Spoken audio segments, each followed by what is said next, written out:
and welcome to another Software and Internet Monthly Market Report brought to you by Sanford Advisors. This is for the month of May 2020. So on the M&A side of things, dollars invested rebounded a little bit in May with $2 billion in aggregate. 62 transactions were recorded in May on the M&A side, which is obviously depressed, and we'll show you a chart on that later. And then the median multiple bounced back to 6.5 times, but this was on only a few announced details of transactions. So we'll continue to watch that as the year progresses to see how that's impacted. In terms of deal volume, you can kind of see here. So the line on this chart indicates where the deal volume is fallen. So, it's obviously continued its downward trend from 2019 and is on track for about 1,200 transactions, which will be down from the 1,500 transactions that were done last year. And then on the volume side, pretty encouraging. Like the sizes of the deals, some that have been announced this year are on the bigger side. So we're on track for a pretty decent year, but again, depends on what happens over the next few months, given the depressed volumes that we've seen recently. On the multiple side of things, so the average multiple for the year is at 4.2 times for a SaaS company and 2.3 times for a non-SaaS. So both those multiples have definitely compressed year to date versus where they were at elevated levels, especially for SaaS last year.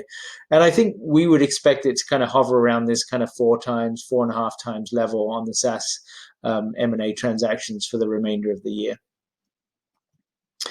And you can really see here, this is the monthly deal volume counts. And you can see that we were running, for most months well over 100 transactions a month. And for April and May, that's been 64 and 62 respectively. So M&A volume is definitely off. It was already trending that way a little bit, as you can see, from late 2019 and into early 2020. So we'll kind of continue to watch that. We have noticed ourselves that deal volume and deal activity among buyers is starting to pick up, and the dialogue is starting to get better. So we would hope that this kind of improves over the summer, but it still remains to be seen.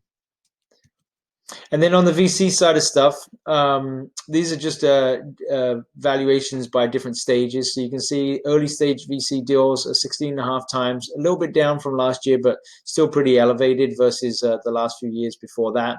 For mid-sized transactions, middle stage transactions, that's hovering at 12.3 times, so a little bit up from last year. And then on the late stage transactions at 10.5 times. So, relatively consistent. We are hearing from a lot of the VCs and from companies that are taking VC money that there might be a little bit compression in multiples, but it's not as bad as you might think. And then on the performance side of stuff for the overall public companies, here's the SaaS index versus a non-SaaS software index and the S&P. So the S&P obviously had a pretty decent month in May, bouncing back 7%. And you can really see the impact that SaaS and software has had. They weren't off as much, and they're back even more. So non-SaaS is up 15%. And the SaaS index is up 17.5%. So pretty impressive performance over the last month. And we'll see how that continues in the next month. Anyway, that's it for this month's review of the software and internet M&A and VC markets. Hope you find it interesting. And if there's anything else we could add to this, just please definitely reach out and let us know. Thanks.